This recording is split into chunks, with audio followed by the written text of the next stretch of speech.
રાજ્ય સરકારના માર્ગ અને પરિવહન નિગમ દ્વારા છોટાઉદેપુર જિલ્લાના આદિવાસી ગ્રામ્ય વિસ્તારો માટે 20 જેટલી નવીન એસટી બસ ફાળવવામાં આવી છે।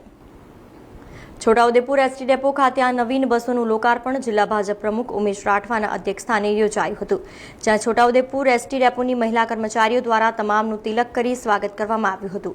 ત્યારબાદ બસોને તિલક કરી નારિયેળ ફોડી લીલી ઝંડી બતાવવામાં બસને રૂટ પર પ્રસ્થાન કરવામાં આવી હતી। આ નવીન બસો પાવીજેતપુર, ફેરકુવા, નસવાડી, અલીરાજપુર, હાલોલ, ગોધરા, વડોદરા તેમજ ગ્રામ્ય વિસ્તારોના રૂટ પર ફાળવવામાં આવતા આ વિસ્તારની ગ્રામ્ય આદિવાસી પ્રજામાં આનંદની લાગણી ફેલાઈ છે।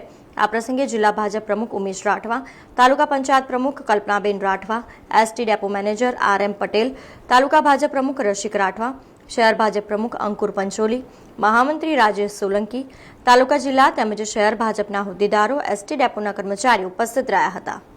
આજે છોટાઉદેપુર જિલ્લાની જનતા માટે એક ખુશીનો દિવસ છે કે ગુજરાત સ્ટેટ ટ્રાન્સપોર્ટ દ્વારા અને જ્યારે આખા દેશની અંદર ભગવાન બિરસા મુંડાના 150માં આ જન્મ જયંતિનું વર્ષ એ પૂરા દેશની અંદર જ્યારે મનાવવામાં આવી રહ્યું છે, ત્યારે ગુજરાત સરકાર દ્વારા પણ આ આદિવાસી જિલ્લાને 20 જેટલી બસો ભગવાન બિરસા મુંડા પરિવહનના માધ્યમથી આ જિલ્લાને અને અહીંયાના નાગરિકોને, મુસાફરોને સુવિધા આપવા માટે 20 જેટલી બસો ફાળવી છે। એ બદલ રાજ્યની માન્ય ભૂપેન્દ્રભાઈ પટેલ સરકારને હું ખૂબ ખૂબ અભિનંદન આપું છું અને જિલ્લા વતી એમનો આભાર માનું છું।